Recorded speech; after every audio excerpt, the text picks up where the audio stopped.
before we get into the household savings, if you want to understand the whole of the complexity of this article, you need to have the backdrop. You need to understand the basics, fundamentals. I believe most of you are very thorough with the fundamentals, but anyhow, let me recall your memory very quickly. So, what is gross domestic savings? Gross domestic savings is total GDP minus final consumption. Gross domestic, this is for the entire country. So whatever is the expenditure and whatever is the GDP, so if you deduct the consumption from the GDP, you will get the gross domestic savings. For example, in every budget, the total budget will be planned for 100 rupees. Budget is planned for 100 rupees. At the end of the budget year, you must have spent some money. Still, you end up with some savings of 10 rupees. So that is called savings. The same way, if you take any family also, any individual also, whatever is the earning you received after deducting your taxes, house rent, etc., whatever is left with you is called savings. So that is disposable. You can use in any way. So the same way, the gross domestic savings is nothing but GDP minus final consumption. Yes. Now, of course, so these are all other various definitions. I am not going into these details. But simply you remember expenditure minus what exactly was planned. So that gives you the savings. Now, there are different types of savings. But let me also recall, I already told you there are four important drivers of the economic growth. So this savings is one of them. The one is consumption. As I already mentioned, India's consumption expenditure to the GDP is almost 70%. That is a major driver. But even though it is not suitable for Indian economy, but still consumption happens to be the largest driver of the economy. The next one is investment, gross capital formation. Third is savings. Fourth is exports. So these are the major drivers of the economy. Among the savings, there are different types. Gross savings is divided into government savings and private savings. Whatever the government spends and whatever is the balance, that is government savings.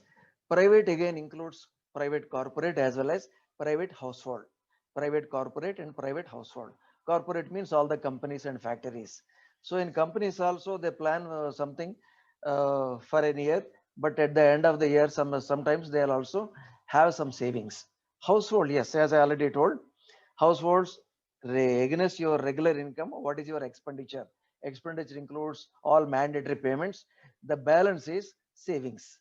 So now you may keep these savings in your pocket or sometimes in your chest, or sometimes you may keep that money in a bag, or sometimes you'll also buy some physical assets with the same money, and sometimes you'll also invest the same money in some financial instruments like mutual funds, bonds, and stock market, etc.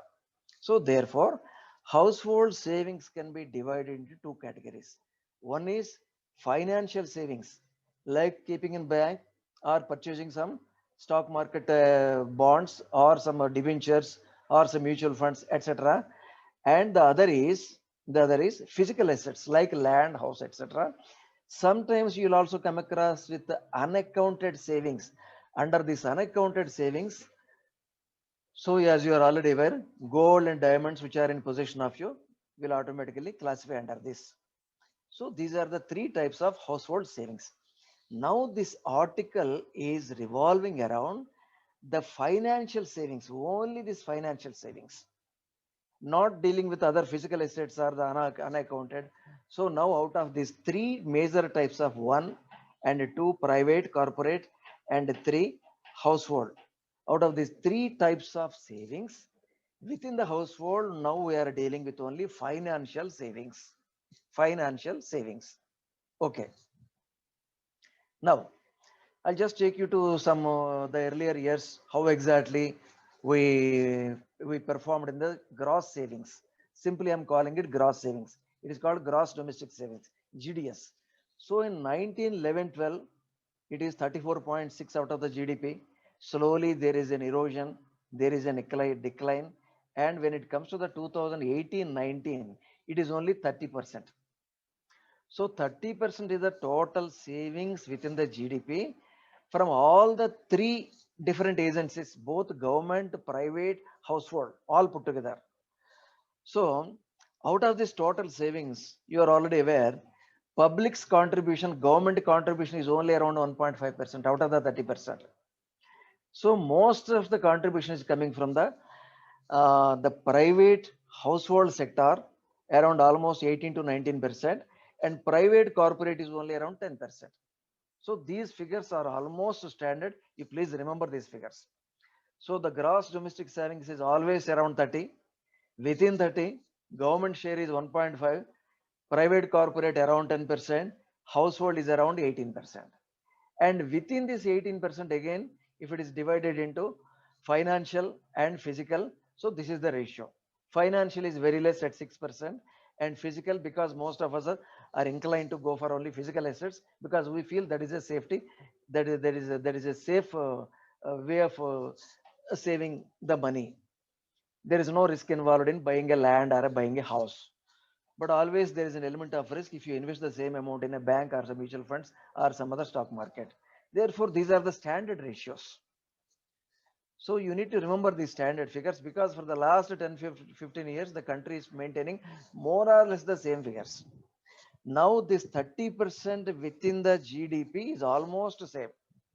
But only some 10, 15 years back, it touched upon almost 36%. I'll go to that in the next slide. But you also remember, because certain figures you are supposed to remember, you can't escape. So GDS, gross domestic savings, is around 30%. You can also link it with the gross capital formation, GSF, capital formation, GCF, or gross fixed capital formation, gross fixed capital formation, GFCF. So the GCF is also at the same level, around 30%. So now you can easily remember, domestic savings and capital formation are both hovering around 30%. Now you can easily remember. Okay, now coming to the earlier years, when we started when we started our Indian economy separately, independently. Now, in the earlier days, it was only around 10.2% because it is only after independence. Subsequently, there is an increasing trend in the savings, and almost we reached 22%. And during the 10th plan period, the average was around 31%.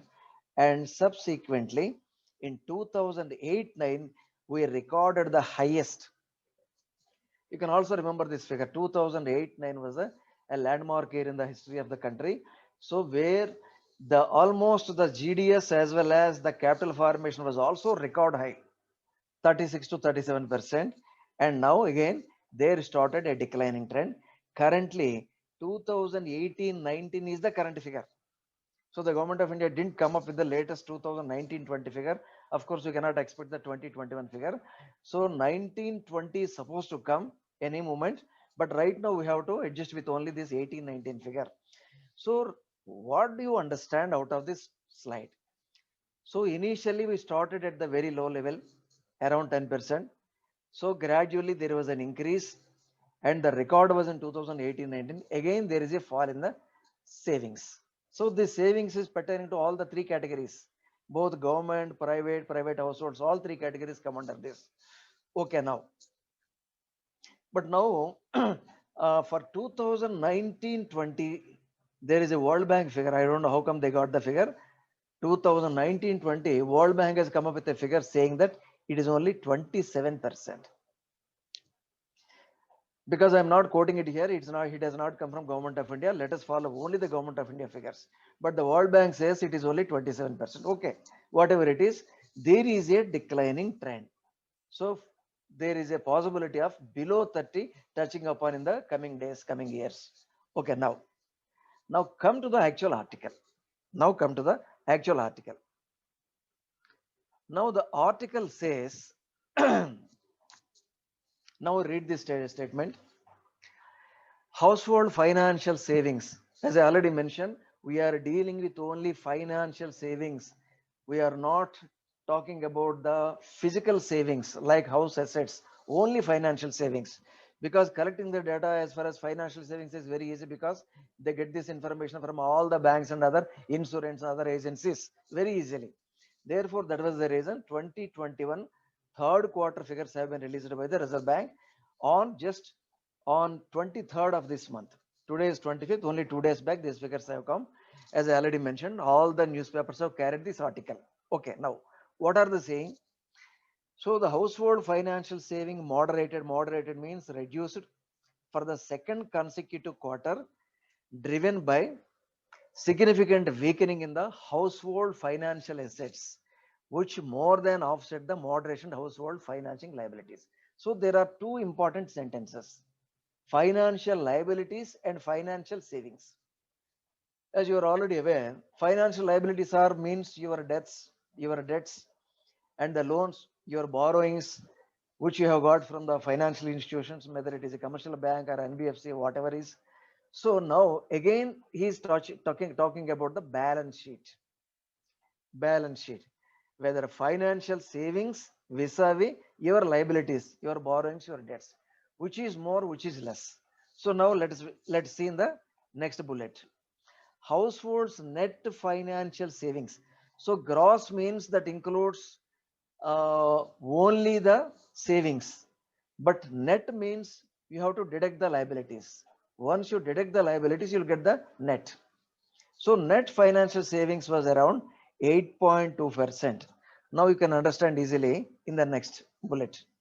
So quarter one, we started with 21% of the savings. This is net I am talking about. I am not talking about the gross. Gross includes liabilities also. Therefore, after deducting the liabilities, the net is 21%. So it is a good number. So in the Q1, so which year this one? 2021. So 2021 is the pandemic year. We started the pandemic in March. Lockdown started in the March. So before pandemic, the savings was very high, 21%. Quarter two, so after April, so again there is a decline from 21 to 10.4%. Now the current third quarter figures have been released. It is only 8%. So there is a steep decline from 21% to the 8.2% of the financial savings. Now, but if you look at the entire 9 months period, so they have calculated up to 9 months because the fourth quarter figures are yet to come. So overall, if you calculate all the 9 months, it is almost around 10.5%. It is almost around 12.5%. 12.5%. This is for the entire, the combined with all the 3 quarters put together, it's coming to around 12.5%. So now, before going into the discussion about these figures, let us also see the previous figures. So 2017-18, it was 7.6%, 18-19, 7.2%, 19-20, it is 8%. So the previous high was 12.1% in 2009-10, as I already mentioned. So now the households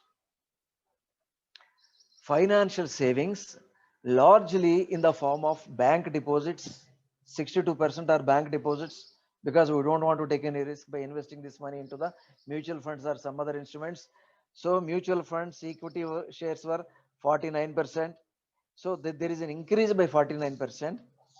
So mostly, so the savings is in the form of only fixed deposits. Of course, life insurance has also gone up, and currency holding was up by 158%. That means more and more people are inclined to save this money in their own pockets, in their own chest, in their own houses. So automatically the currency holding is highest, 158%. So this clearly shows the trend, because don't forget, this is the pandemic year. Everybody feels comfortable only when they have money in their pockets, instead of keeping this money in the banks, because there is an apprehension banks will also come under the lockdown. So therefore, why unnecessarily face all those problems? Therefore, the people feel comfortable with only the money in their pockets. Okay. So now the gross financial savings were up by 45%. So this, of course, they are also making a calculation in terms of the absolute figures. It is not only percentages. So 21 trillion, it has gone up from 14 trillion to 14 trillion, so almost 15 trillion to 21 trillions. So that means there is a 45% up in the April to December 2020 period. Overall, there is an increase. And the household liabilities are also up. Household liabilities debt burden has also gone up by 8.6% to 4 trillion from 3.92 trillions. So the liabilities have gone up. At the same time, the financial savings have also gone up. So now what are the reasons for it? A slower growth in the household liabilities led to sharp jump in the household's net savings. So because the liabilities increase is less than the savings increase. Savings increase is much more than the liabilities increase, then automatically you will end up with more savings. So household's net savings is total ga. So as a whole, 58% up, coming to total 17.52 trillion from 11 trillion. So finally, what you need to understand, don't forget, don't remember these trillions or millions. Just you try to remember, because the liabilities increase is less than the savings increase, then automatically there is an increase in the overall savings. So the quarterly fall, however, may mean that during the pandemic period, people's earnings were hit. At the same time, they reduced their liabilities activities to stay nimble footed in an emergency situation. That means the people are very, very mindful. The people are very, very intelligent. So because of the pandemic situation, the people are trying to save as much as possible in their own pockets. That is number one takeaway. Number two, they are also not going for the loans, debts, because banks are ready to offer. Earlier also I told you, there is a lot of liquidity infused into the banking sector, but there are no takers because of this problem. We don't know how long this pandemic situation will continue. So it is always better to keep some money in their pockets. Therefore, the liabilities have come down. The overall savings has gone up. Within the overall savings, the savings in their own pockets, that is liquid cash, has gone up. Okay. So this is all the important takeaway. So, but this is shown in the form of some pictures. So this is 1819, 1819. You please try to understand. This blue refers to gross financial assets, blue assets, and red refers to liabilities. Red refers to liabilities. This black is total net result. So as already mentioned, we have more assets than liabilities than in 2018 quarter one itself. The net savings is 5.6%. Similarly, quarter two, the net savings is 4.8%. Quarter three, 4.3%. And quarter four, there is a steep jump, 13.9%. And totally, for all the 4 quarters put together, the overall savings is 7.2%. So the same thing which I have shown, but here there is a demarcation between assets and liabilities. Then finally, you will end up with 7.2. This is 1819. The same way in 1920 also, the same thing, you will end up with 8 positive net savings, 8% positive savings. And similarly, 2021 up to third quarter. Now this is the latest figure announced by the RBI, 8.2%. But as I already mentioned, in the quarter one, the net savings was 21%. Quarter two, there is a decline up to 10.4%. Now it is 8.2%. But now all put together around 12%. So that's all about this article. So the relevant article, this is nothing but an editorial. Household balance sheet. This is an editorial in the same Business Standard magazine. So more or less the same information, but he tried to cite certain reasons. Economic activity is recovering. Yes, there is a recovery with a decline in COVID cases. So there is a plunge in the COVID cases also, an increase in the public mobility. So the supply chain disruptions are also now coming back, and their disruptions are being taken care. So now the people's mobility is also good. Automatically, economic mobility will also be very sound. Now, economists or experts believe the impact of the second wave is less than the impact of the first wave. So the impact of the first wave is much more severe than the impact of the second wave, because across the country there was no lockdown imposed anywhere. Across the country there is no general lockdown. Only here and there at different times certain state governments came up with the lockdowns, but across the country there was no lockdown. But in the first phase the entire country was under lockdown for almost 2 months. So that was the reason for the greater impact of the economic adversity within the country. So pandemic has a material impact on the household balance sheet. Yes, because of the pandemic, your household balance sheet has also been impacted adversely. A delayed economic recovery will also prolong the pain of the households. The same thing he just explaining in different terminology. So while the actual impact of the individual finances will be known after significant lag. So as I already mentioned, the current figures are pertaining to the 2021 quarter 3. So still quarter 4 figures are to come. It has to be consolidated. These are only preliminary estimates. Once the preliminary estimates come, then we'll go to the subsequent estimates, and final estimates will come after almost 2 years. So for the timing, okay, let's go ahead with the preliminary estimates. Okay, now while the actual impact on the individual finance will also be known after a significant lag. So the incoming data studies give some idea about how the different segments are dealing with the different pandemic. Okay. So this is again reiterating. So the quarter 3 figures have been released by the Reserve Bank. The net financial savings declined from 21% to the 8.2%, which we have already studied. So there are two words he's using: precautionary savings and forced savings. And there are two words: forced savings. Yes, forced savings. Precautionary savings, anticipating something in future. Forced savings means, yes, I have to avoid this expenditure. There is no other go. So automatically the people will come up with essential expenditure and non-essential expenditure. Essential we cannot avoid. If you don't want to buy the rice or the wheat, you cannot survive. Therefore, you have to go and buy the rice. But you can avoid the expenditure on the clothing or the chapels or some other outfits. We can avoid.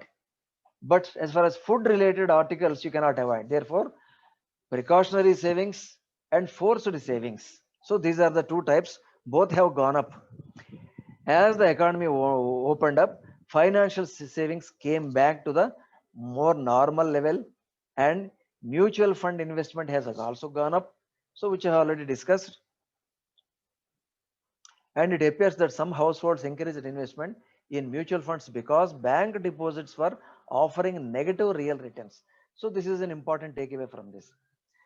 So the people are interested more and more in investing money in the banks or the mutual funds or some other stock market debentures, stock market kind of things, the markets, open markets. But now Indians are really very conservative mindset. They don't want to take any financial risk because the savings is very hard earned money. This is not a money all of a sudden came from heaven. So this is all very hard earned money. The people are very conservative. They don't want to take any risk. They prefer to keep this money as far as possible in the bank or at their home. But now there is a slight change in the trend. The people are more inclined towards the stock markets. Particularly in the markets, the mutual funds are the safest. There is a minimum guaranteed returns. The risk is almost negligible risk. Therefore, the people are more inclined to investing in mutual funds. So they have also referred to an important article from a National Bureau of Economic Research. This is a very beautiful article appeared from the USA. Of course, they collected the data from CIME, and they also mentioned, that article also mentioned, income for salaried people fell by 35%. So even for the salaried people also the income has gone down, because most of the private agencies have cut their incomes by 50%.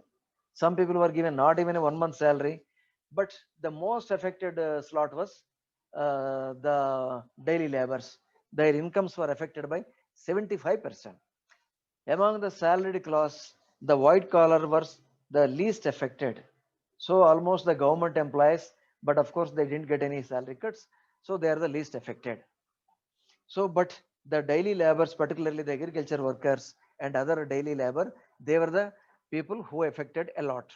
So consumption fell less than the income with a clear distinction between essential and non-essential, which I already covered. So now you please also remember, earlier I already told you, according to Azim Premji report, there are some 230 million people added to the poverty line, and Pew Research Center has already mentioned that the poverty increased by 75 million. You should not forget these two figures. So now